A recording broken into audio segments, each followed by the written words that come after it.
अरुण बाबा का संगत नारायण से हुआ है। ब्रह्मचारी बाबा सत्यनारायण, सत्य के नारायण जो हम लोग नारायण कहते हैं उसका संगत हुआ है, इसलिए वह उसी तरफ जाते हैं। जानत तुम्हें तुम्हें हो जाए। श्री सद्गुरु महाराज की जय। श्री सद्गुरु महाराज की जय। श्री सद्गुरु महाराज की जय। श्री सद्गुरु महाराज की जय। मंगल मूर्ति सद्गुरु मिलवैं सर्वाधार। मंगलमय मंगल करना दिन बारंबार। जयति जयति श्री सतगुरु जोड़ी पान युग पद धरा। चूकस रक्षा कीजिए बार बार विनती करा। चूकस रक्षा कीजिए बार बार विनती करा। सतत स्मरणीय परमाराध्य श्री सद्गुरु महाराज के चरणों में कोटिशः नमन। अपने आवास में विराजमान पूज्यपाद बाबा के श्री चरणों में कोटिशः नमन। मुद मंगल में साधु समाज, उपस्थित गुरुजन, सत्संग प्रेमी इस्लात्माओं सबों को मेरा बारंबार नमन। अभी स्तुति विनती के पश्चात सत्संग योग भाग प्रथम, भाग द्वितीय और भाग चतुर्थ से सद्गुरु महाराज संग्रहित यह सत्संग योग से पाठ श्रवण किए। इससे पाठ से विषय बना ईश्वर का स्वरूप। ईश्वर का स्वरूप कैसा है? ईश्वर स्वरूप के बारे में कोई बोलकर व्यक्त नहीं कर सकते हैं। ईश्वर के बाद इधर जो कुछ है उसको बोलते हैं, उसका परिचय कराते हैं, और उसके बाद जो बचता है वह ईश्वर है। इधर के बारे में बोल सकते हैं कि जो कुछ इंद्रिया के पकड़ में आने वाला है वह ईश्वर नहीं है। और ईश्वर के बाद जो है वह भी सुन रहे थे, कुछ ऐसे हैं कि उसको भी आंख से नहीं देख सकते हैं, कान से नहीं सुन सकते हैं, वह भी ईश्वर नहीं, लेकिन रास्ते में मिलते हैं। तो ईश्वर को आप कैसे देखेंगे, उसको कैसे प्राप्त करेंगे?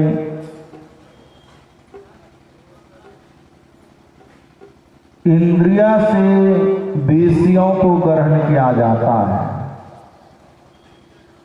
आँख से रूप को, कान से शब्द को, नासिका से गंध को, जिह्वा से रस को, त्वचा से स्पर्श को, ये 5 विषय हैं।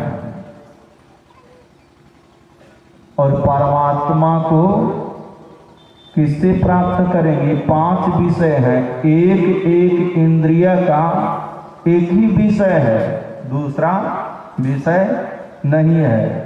आँख से रूप को देखते हैं तो आप कान से चाहेंगे रूप को देखना, तो नहीं देख सकते हैं, कान से शब्द को सुनते हैं और आप आंख से चाहेंगे कि हम शब्द को सुन लें, आंख से शब्द को नहीं सुन सकते हैं।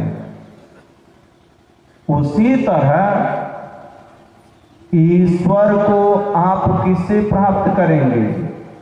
आत्मा से ही आत्मा का दर्शन होता है और आत्मा से ही परमात्मा का दर्शन होता है।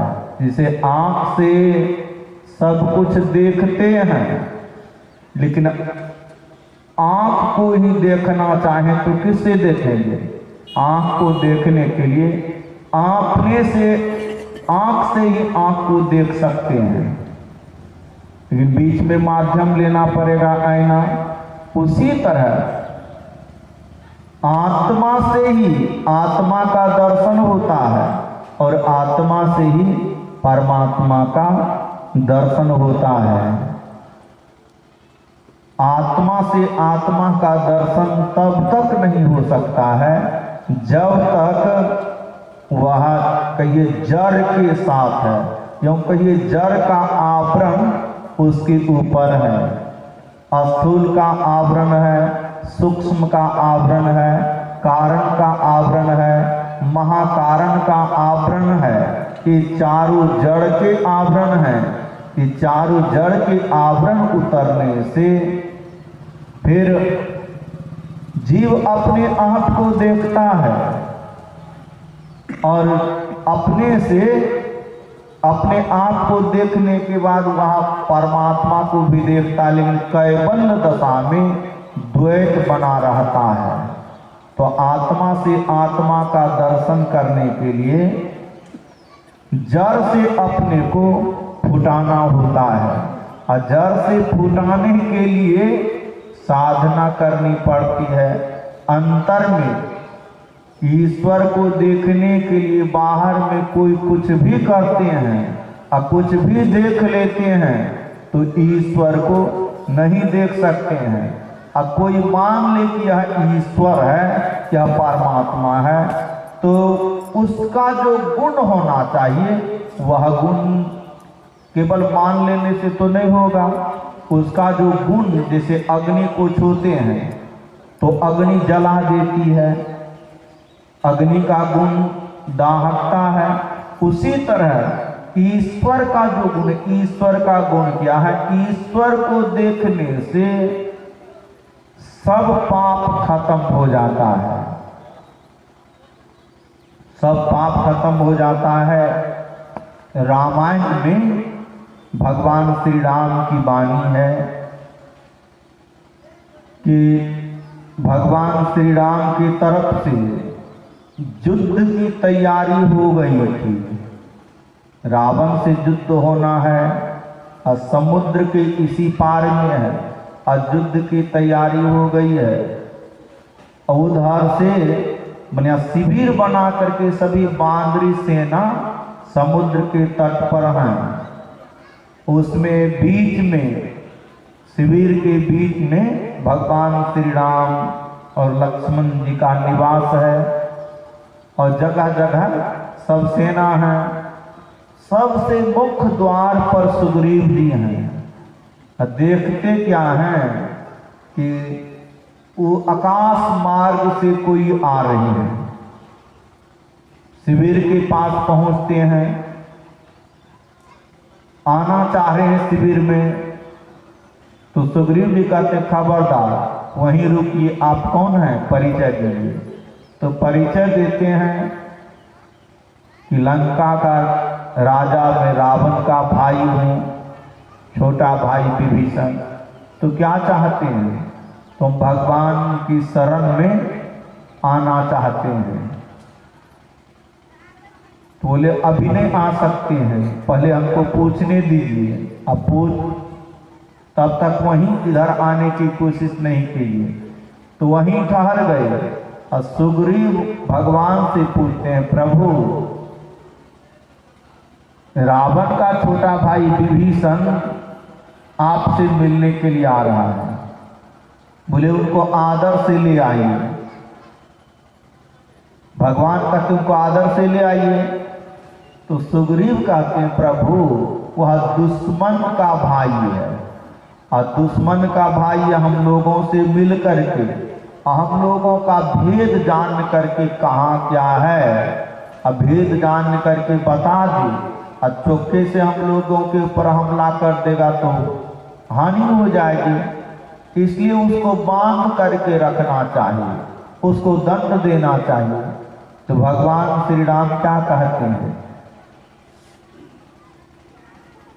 यह काम रावण का है, यह काम राम का नहीं है। शरण में आए हुए का जो परित्याग करता है अहित की भावना से, उसको देखने से पाप लगता है। हमारा काम क्या है, राम का काम क्या है, कोटि विप्र बध लागहि जाहू, आए शरण तजौ नहीं ताहू।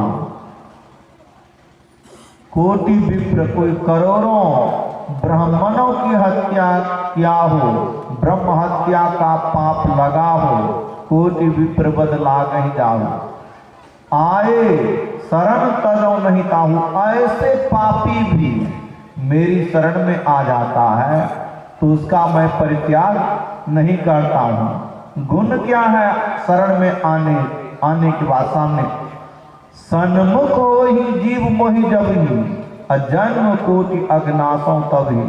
जीव मेरे सामने आ जाता है, करोड़ों जन्मों का किया हुआ भी पाप, जो भी पाप है वह पाप समाप्त हो जाता है।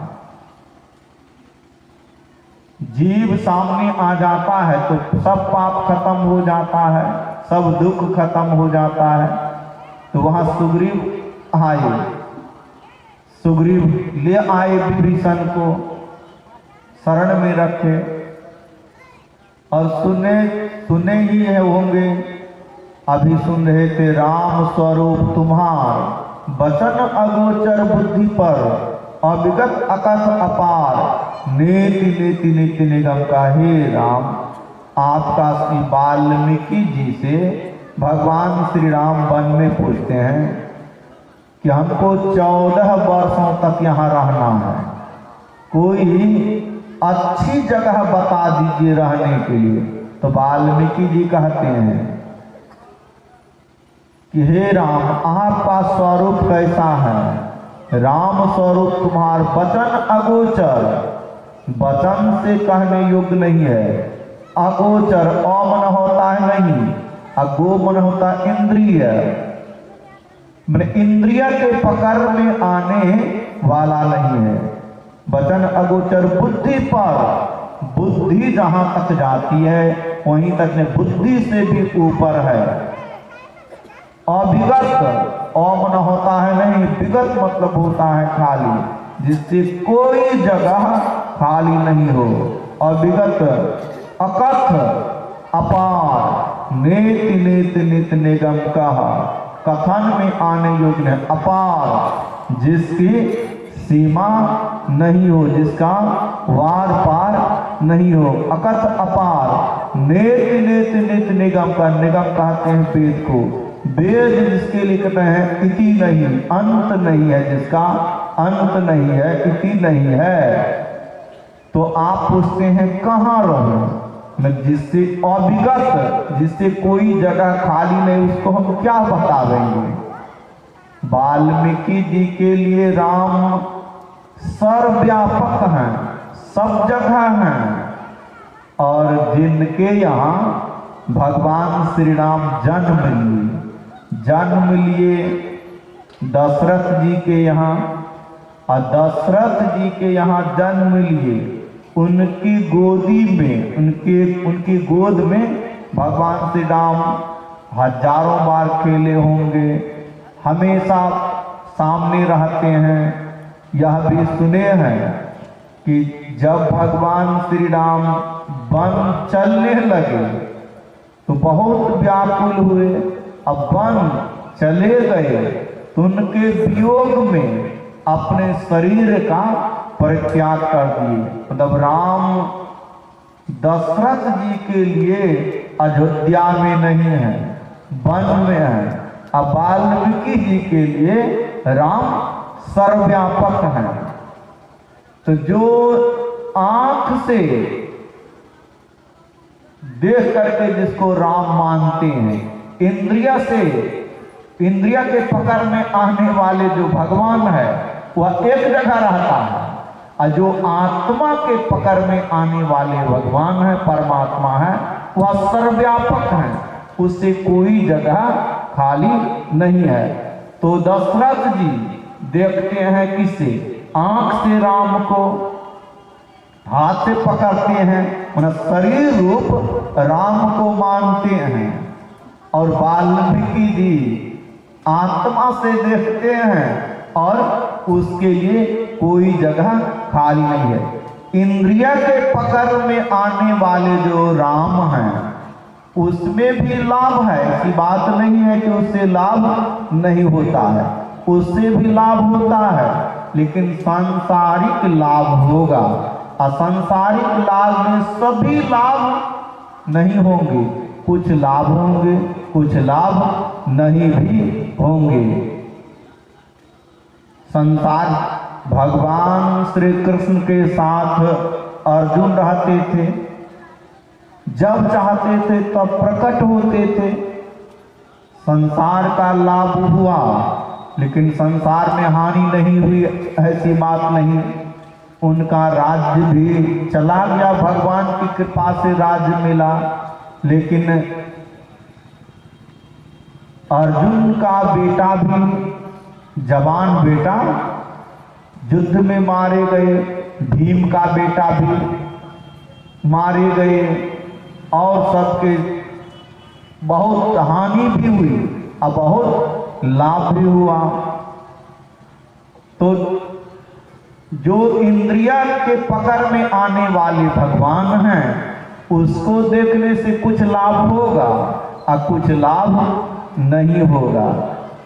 कुछ पाप खत्म भी होंगे और कुछ पाप खत्म नहीं भी होंगे, लेकिन जो आत्मा के पकड़ में आने वाली हैं वह ईश्वर परमात्मा, उससे कोई जगह खाली नहीं है और कोई पाप नहीं बचता है, कोई दुख नहीं बचता है, आवागमन के चक्र छूट जाता है और कभी वह कहीं से आते नहीं हैं, कहीं वो जाते नहीं हैं, वो जन्म नहीं लेते हैं, उसकी मृत्यु नहीं होती है।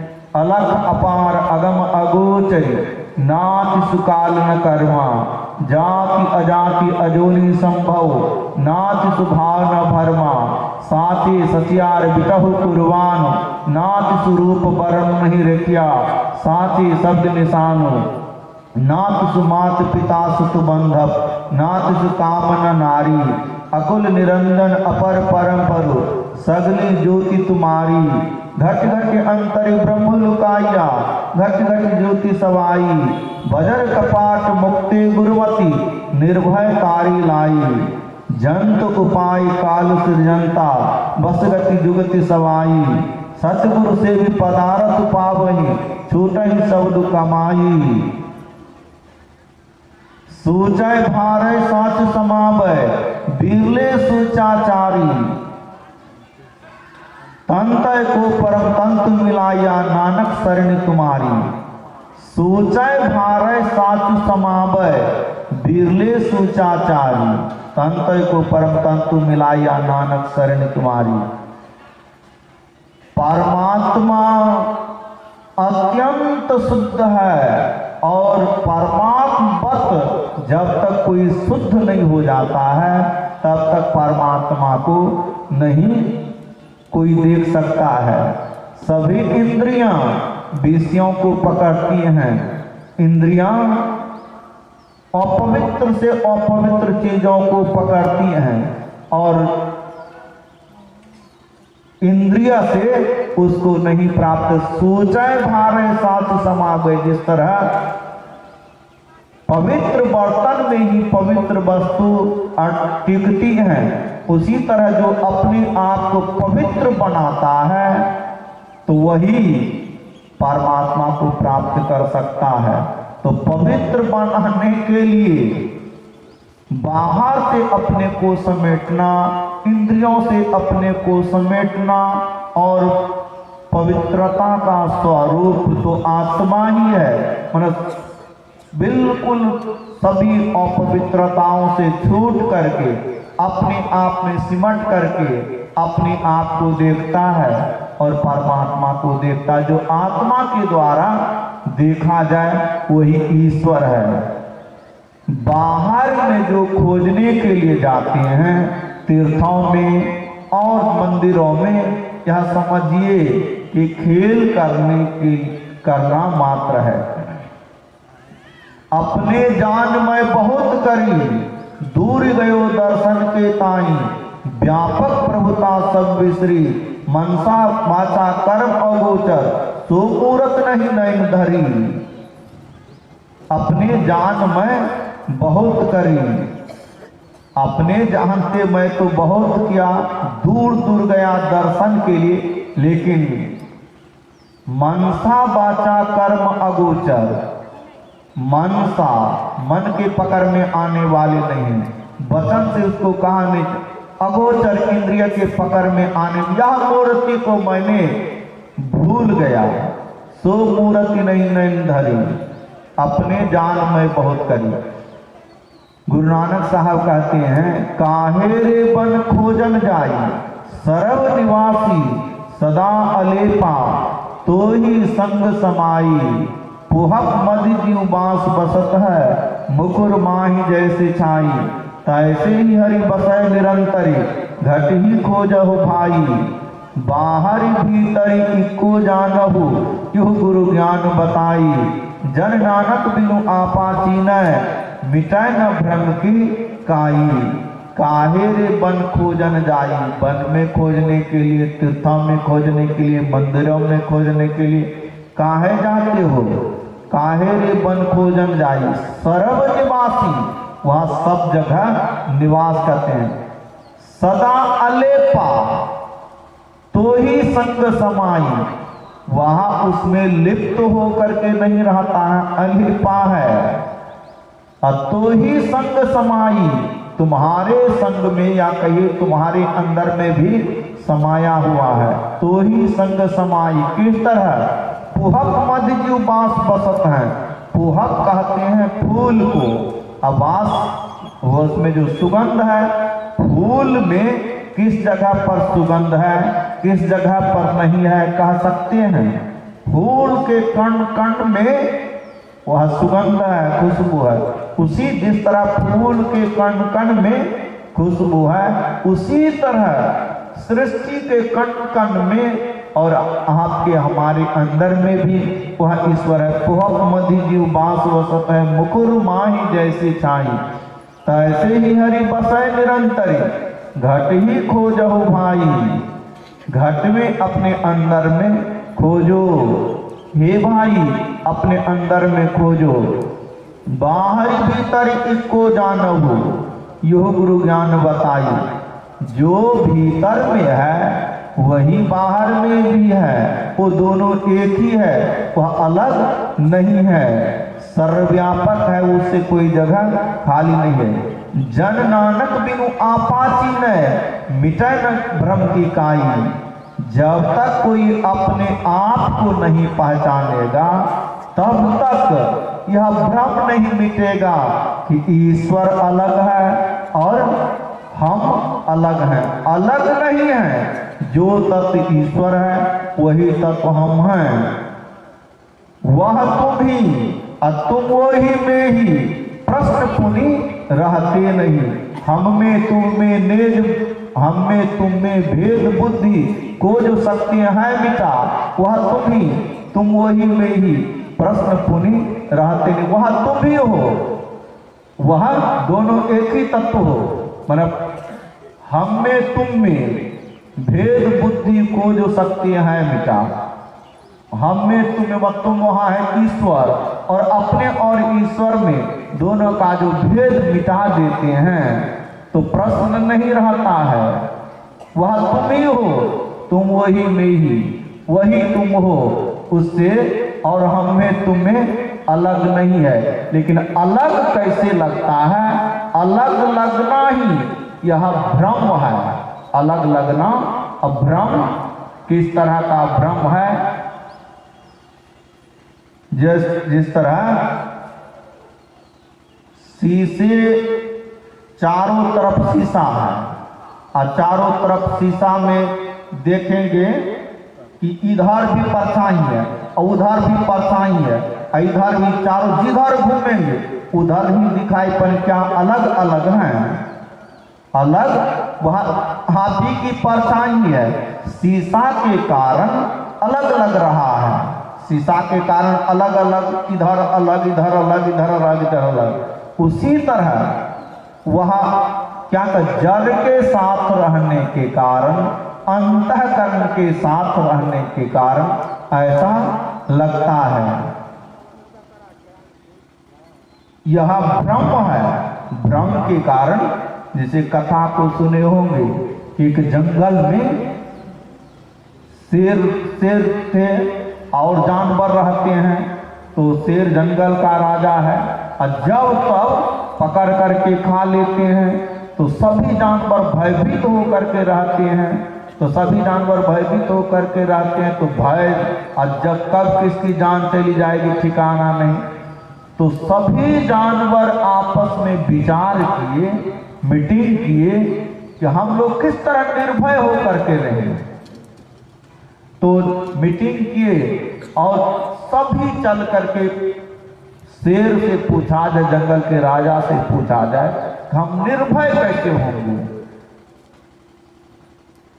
तो सभी जानवर जा करके पूछते हैं शेर से कि आप तो हमारे राजा हैं, लेकिन हम लोग भयभीत रहते हैं, कब हमको आप खा जाइएगा, ठिकाना नहीं, बताइए। बोले हमको तो भोजन चाहिए, एक जानवर रोज चाहिए। बोले एक हमको दे दो और तुम लोग निर्भय हो करके रहो। बोले ठीक है, एक आपको मिल जाएगा।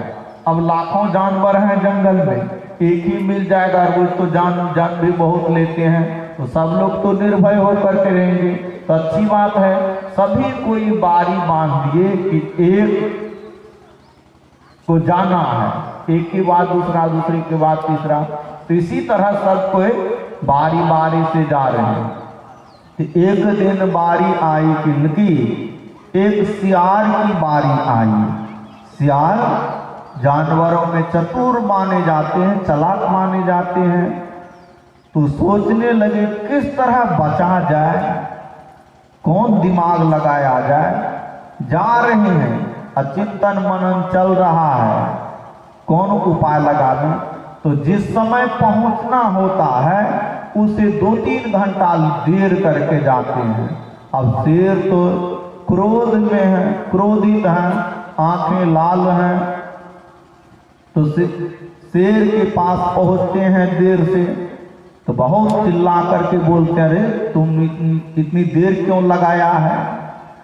बोले महाराज हम तो बहुत पहले से चले हैं, हम आ रहे थे, लेकिन एक दूसरा शेर हमको घेर लिया खाने के लिए। हम बोले हम तुम्हारा भोजन नहीं है, हमारा राजा दूसरा है, हम उनका भोजन है, हम उनके पास जा रहे हैं और वो हमको आने ही नहीं दे रहे थे, बड़ी दिक्कत से हम आए इधर।